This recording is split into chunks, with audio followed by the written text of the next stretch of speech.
penghasilan, dan saya bukan orang yang formal, artinya saya ijazah cuma SMA, dan saya punya hobi dari ikan koi. Jadi di hobi itu akhirnya saya berpikir kenapa hobi ini nggak jadikan bisnis, karena awal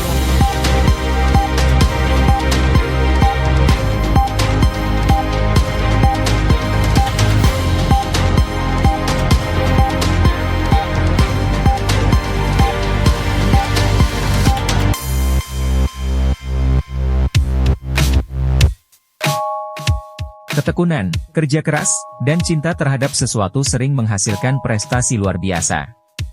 Ini adalah kisah FX Yanwar, seorang pria yang sukses melalui budidaya ikan koi setelah pensiun dari dunia sepak bola.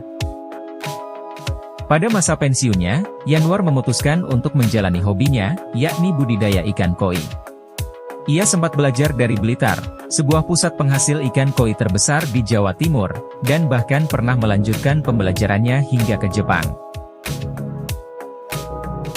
Yanwar memulai bisnis budidaya ikan koi dengan modal terbatas. Bibit ikan koi yang berkualitas ia peroleh dari seorang peternak terkemuka di Jawa Timur. Tentu, perjalanan ini tidak berjalan mulus. Yanwar menghadapi berbagai rintangan, namun ketekunannya membuatnya bertahan dan berhasil dalam bisnis budidaya ikan koi. Ia mengembangkan kolam-kolam di Kota Batu dan Kecamatan Turen, Kabupaten Malang, dan memastikan kondisi kolam-kolam tersebut selalu optimal dengan sistem filtrasi dan pengendalian suhu air yang canggih. Ikan koi yang ia hasilkan memiliki kualitas unggul, membuatnya diminati oleh kolektor ikan koi, baik di dalam negeri maupun luar negeri. Keberhasilannya tidak hanya berkat kualitas ikan koi yang istimewa, tetapi juga strategi pemasaran yang cermat.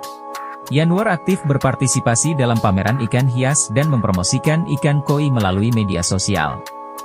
Itulah yang membuatnya meraih kesuksesan finansial, dengan pendapatan mencapai jutaan rupiah. Selain meraih kesuksesan finansial, Yanwar juga menjadi bagian dari komunitas ikan koi di Kota Malang.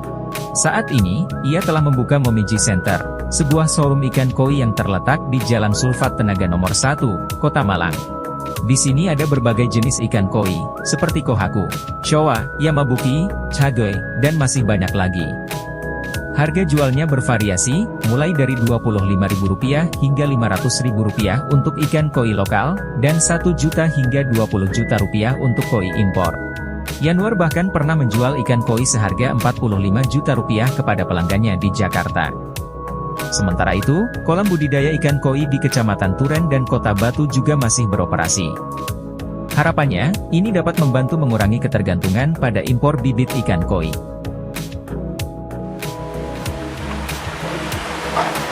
awal mulai sebenarnya saya itu basicnya itu atlet sebenarnya. Jadi saya main sepak bola, terus pada saat tahun 2010 saya merasa ada kejadian yang titik terendah dalam hidup saya, yaitu saya harus cedera, operasi lutut, ACL, dan menghabiskan banyak uang. Jadi pada saat saya rehab itu, saya nggak ada penghasilan, dan saya bukan orang yang formal, artinya saya ijazah cuma SMA, dan saya punya hobi dari ikan koi. Jadi hobi itu akhirnya saya berpikir kenapa hobi ini nggak jadikan bisnis, karena awalnya adalah cuma pengen ganti koi aja, pengen ganti koi supaya saya jual, supaya dapat koi lagi. Jadi akhirnya saya coba jual koleksi saya pribadi, dapat uang, saya buat beli lagi.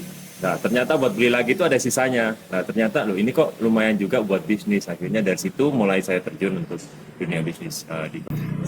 Momiji, kenapa ada Momiji? Karena filosofinya Momiji sih sebenarnya. Momiji itu pada saat semua daun-daun gugur, dia malah jadi merah sendiri. Jadi menampakkan keindahannya. Jadi kita di situasi apapun harus tetap menampakkan keindahan itu. Baik, kita tetap harus punya semangat, kita tetap harus punya spirit yang tinggi untuk bisa menjalani semuanya itu.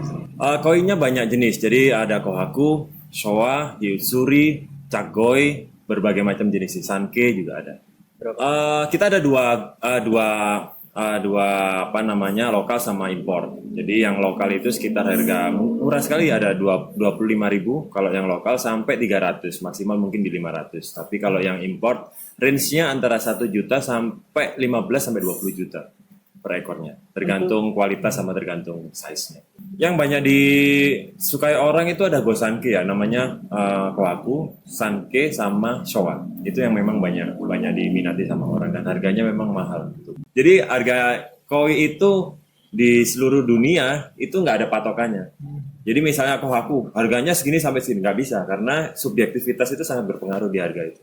Paling mahal saya pernah jual Showa harganya 45 juta. 45 juta. 45 juta dibeli orang Jakarta. Ukuran berapa itu? Ukuran 50 cm. 50 cm. Tapi ikannya memang bagus. Saya beberapa mencoba untuk breeding sendiri. Jadi breeding sendiri ada kolam di Turen sama kolam di Batu. Jadi saya breeding sendiri mencoba untuk bagaimana sih breeding, bagaimana kita bisa meningkatkan setidaknya mendekati kualitas di Jepang. Supaya kita nggak terlalu ketergantungan sama Jepang. Tapi ya kita masih proses lah. Jepang kan sudah ratusan tahun, kita mencobanya masih puluhan tahun. Jadi mesti harus banyak belajar sama mereka. Dengan prestasi dan komitmennya yang luar biasa, Yanwar adalah inspirasi bagi banyak orang untuk mengikuti passion mereka dan meraih kesuksesan dalam bidang yang mereka cintai.